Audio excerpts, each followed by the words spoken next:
On August 25, 2014, inside the Camp Nou stadium, a black cat stole the limelight from Messi. 22 players and tens of thousands of spectators silently watched as it strayed across the pitch and lingered at the sidelines for a long time. After the game, every media outlet presented the story of the black cat as the headline, because in the Western context, a black cat is considered an ill omen. Concerns were mounting over Barcelona's future, but some individuals proposed a new interpretation. Tito is back. In 2002, within the dressing room of Barcelona's youth team, a man dressed in black proudly claimed that henceforth, Messi would be his surefire starting player. He was Tito Vilanova, the first coach in Barcelona to spoil Messi. Under Tito's guidance, the 13-year-old Messi delivered a frightful record of 38 goals in 31 matches. In the Barcelona U16 team, the team clinched 3 tournament championships, and in little time, the Argentine junior's name was known across continents. However, it was time for Tito to bid goodbye to Messi. Due to issues with Barcelona's top management, Tito couldn't continue to coach the team,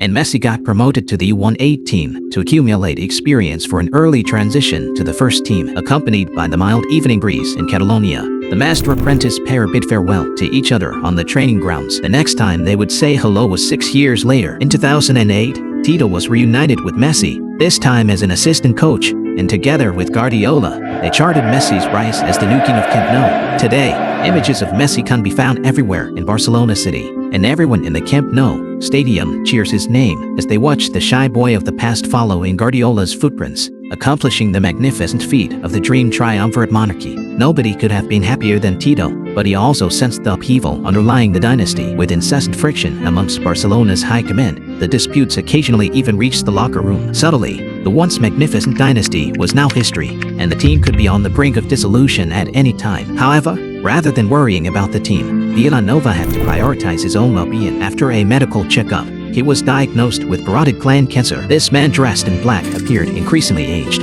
but he still refused to fall. In April 2012, Vilanova announced he was taking over the reins at Barcelona. Guardiola was somewhat puzzled by his best friend's decision. For many years, the two had been side by side in coaching positions. Guardiola had never imagined Vilanova would choose to stay on his own, but Tito knew that apart from Guardiola, there was no one who understood the dream team better than him. The team needed him, and the shy, skinny kid needed Vilanova more than ever. Even if the road ahead was full of thorns and flames, he had to ensure the foundations of the dream team dynasty and protect Messi and Guardiola's glory. At first, everything was smooth sailing. Barcelona remained unbeaten in the league, the Champions League, the King's Cup, and other competitions went increasingly well. Everything was heading in a positive direction. Watching Messi enjoy the moment with his teammates, Vilanova still wore a sincere smile, just like he did in 2002, blessing the 13-year-old kid from Argentina. But nobody noticed the increasing paleness of Tito's face. Indeed, the disease never left him, and the time the Grim Reaper was leaving for Vilanova was getting shorter. On December 19, 2012, news reached Messi that would shock him to his core. Vilanova's tumor cells were continuing to grow, and with the progression of the disease, he had to temporarily leave the team to seek treatment in the United States. As Vilanova moved towards the airport, Messi walked with his head held high towards the Camp Nou stadium. Although the 45-year-old Tito and the 25-year-old Messi weren't on the battlefield together, their hearts were closer to each other than ever before. But it was all too late. That season, Barcelona suffered a humiliating defeat on the Champions League stage, losing 0-7 on aggregate to Bayern Munich. Tito, lying in his hospital bed, filled with despair and indignation. What if he didn't have cancer? What if he could have stood on the sidelines directing the team a bit longer? But the harsh reality is that it never grants anyone the luxury of indulging in what-ifs. Instead, it propels people forward relentlessly, compelling Tito to carry out his final mission with an absurd script. At the end of the 2012 to 2013 season, under the hurried return of Vilanova, Barcelona steadied themselves at the last moment and clinched the league championship with a significant lead in points. As Messi and Vilanova watched the fireworks in the sky above Camp Nou, the young Argentinian silently prayed for time to slow down, to keep his Tito. But amidst this, Messi was constantly receiving invitations from top clubs. The disheartening loss to Bayern Munich left several teams hopeful of acquiring Messi. How to choose? Messi held no answers. He just held his young son tightly, gazing at the last burst of fireworks over Camp Nou that night. In early April 2014, Tito, who had already resigned as manager of Barcelona, laid alone in his hospital bed. The cruel disease consumed everything, even his life. He knew his time was running out,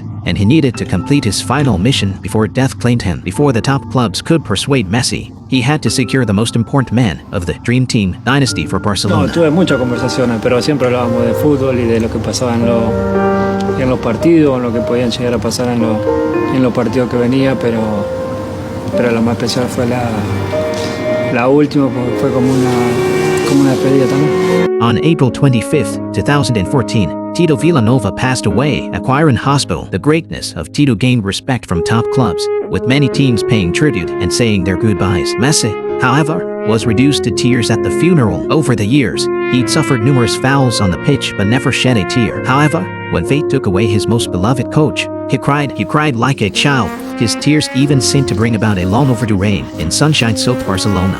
A year later, Messi, carrying Villanova's spirit, helped the Blaugrana to achieve the three-peat Champions League title, and the MS and trio rose to fame. All of a sudden, people were talking about the reappearance of the Dream Team dynasty, but it seems everyone had forgotten. In the first round of La Liga that year, just for months after Tito's death, a black cat appeared in Camp Nou. Like Vilanova dressed in black, it quietly stood on the sidelines, gazing intently at Messi. From the farthest point from Messi, he watched him grow from a 13-year-old boy to a 36-year-old football king. In life, we are always seeking buddies who share the same ambitions, but some companions are destined not to reach the other side with you. However, it's okay. The most beautiful memories should be stored in one's heart.